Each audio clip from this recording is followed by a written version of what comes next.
蓝云恒在醒来时，他不在来人的臂弯里，而在一张颇为干净整洁的小榻上。榻边架上置着一套干净的校服，领口与袖口描着十分眼熟的云纹，与蓝云恒在来人身上瞧见的一样。床边挤了2个小孩子，都系着云纹墨额，模样瞧着比蓝云恒年长一点，正聚在一起看他。蓝云恒坐起来，眨着眼睛看他们，其中一个当先说：“你醒了。”蓝云恒点了点头，另一个孩子对他笑了笑，那个先开口的便叫：“师姐。”他醒了。门扉轻轻一响，进来一个也穿云纹衣饰的女修，轻声说：“勿要喧哗。”他坐在蓝云恒榻边，对他笑了一下，用手指理一理他睡乱的发丝，一并缓声做了些解释。云深不知处与莲花坞不同，无有父母亲眷照管的孩子都养在一处，照旧男女分开。眼下住在这处的孩子由各位当值的师姐照管到10岁，便到南修的庭院里与各位师兄同住。蓝云恒听着，每当这位师姐讲完一项，便点一下头，或说一句是知晓了。那位女修见他不多言语，帮他换好了榻边放着的校服，打水洁面，梳理头发，最后将校服旁那条织有层叠云纹的墨额交在他手里，嘱咐他一定拿好，又对旁边2个孩子说：“你们先陪他。”门再一关，室内重回安静。云深不知处在山间，白日也比莲花坞寂静许多。蓝云恒抓着那条妈额，看到先前那2个孩子很想与他说话的模样，当先说：“你们也没爹吗？”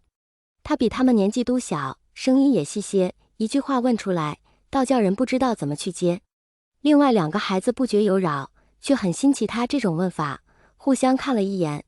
之前当先开口的那个说：“阿愿和你一样，我爹在外常年回不来，我也就住这里了，我叫蓝轩。”之前笑的那个孩子接上说：“我叫蓝愿。”“你叫什么？”蓝云恒张了张嘴，却又没说出来。他记得之前江家开祠堂的那次，是一名师伯多年无子，其夫人族中有一幼儿的父母业烈遭逢不幸，他便将那孤儿认领为义子。那孩子原本是不姓江的，幽深的祠堂一开，敬香在前，跪过壮壮牌位，跪过新的父母和宗主，起来后便也姓江了。蓝云恒说：“我叫阿夏。”正说着，门上被人轻轻叩了几下。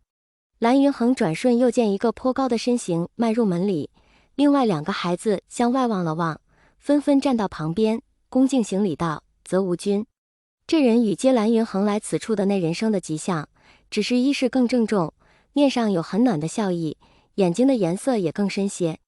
蓝云恒从榻上下来，学着他们的样子行礼，想了想，低声说：“蓝宗主。”蓝曦臣的声音正如他的笑容那般温和，他说：“今年不见，竟已长得这么高了。”蓝云恒的印象里没有曾经的事，也没有任何一个姑苏蓝氏的白衣人，见他说的那么亲昵，不知如何回应，只好点了点头。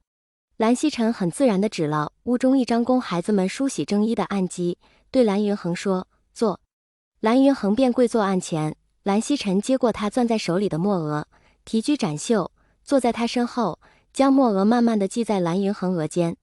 蓝云恒望着岸上的银镜，墨额将他的脸孔装点得有些陌生。他向镜中的那个孩子眨了眨眼睛，那个系着墨额的孩子便也眨眼向他。蓝曦臣又说：“忘记给你选了一字，虽是个僻字，倒也不难写，不知你是否喜欢？”他从袖中取出一张薄薄的白卷，展在蓝云恒眼前的案上。卷上写了一个字，笔迹俊逸端方。蓝云恒看了看，轻轻摇头，意为不认识。蓝曦臣说：“此字因同志同之志，志志若飞者，余有失则行一缓，或云是为归鸟，归去来兮。所记为无急无躁，自稳自持。”蓝云恒说：“喜欢。”蓝曦臣轻轻地在他的头顶抚了一下，说：“喜欢就好。”不时蓝曦臣离开，室内再度无人，另外2个孩子不必维持礼仪规矩，纷纷凑来看蓝云恒新得的名字。蓝云恒也看着那个字，手指在卷上描着一笔一画，突然问：“你家每来一个人，都是宗主来记墨额吗？”蓝愿说：“也不是，阿轩自是到了一定年纪，由他父亲给系的，我是寒光军系的。那时候我比你还小些，生了场大病，病好才记上墨额。其实我已经有点记不太清了，至少听师兄和师姐们都是这样说。”他说完，蓝轩又说，什么你家，现在也是你家，是我们家了。蓝云恒点了点头。那两个孩子一个接一个叫他阿志，叫过一遍。蓝云恒望着那卷，又问蓝忘机是谁。这下他们都有些吃惊地看着他，仿佛不知该怎么解释。蓝云恒也茫然地看着他们，直到蓝苑说，是韩光君呐，是送你来云深不知处的人。于是蓝云恒想起那张脸孔，那人身上冷清却令人安心的气息，还有那双与蓝曦臣不同的眼睛。蓝轩在旁边兴高采烈地岔开了话题，走啊，阿志，今天没有课业，我们带你看兔子去。在云深不知处的第一夜，蓝志自睡梦中醒来，看到月光穿透帘幕的缝隙，在白石地面拖曳开明亮的一笔。室内的另外两个孩子睡得安稳，蓝志轻手轻脚地下榻，披上外衣，推门出去，看到了那个站在庭院中的人。月华照在蓝忘机的肩头，他周身的颜色让蓝志想起冬天。但当他看到蓝志走出门的时候，他像踩过庭院夜路的孩子，轻轻地张开了手臂。他问，可是做噩梦了？蓝志发现他的声音一直都很低，低的蓝志想要抓住他的袖子。蓝志的手在袖中动了动，他想起蓝忘机曾经掩在袍袖下的手指，于是他的手也没有动。蓝志说，不曾。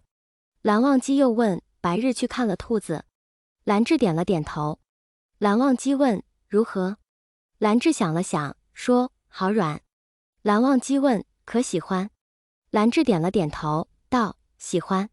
蓝忘机向他伸出手，蓝志张开手掌，蓝忘机便在他掌心放了个冰冰凉凉的东西。蓝志低头，看到一颗小小的白玉珠子，琢成一只兔子的模样，圆润光洁地趴在他的手心，被清澈的月光照亮。蓝忘机低声对他说，去睡吧。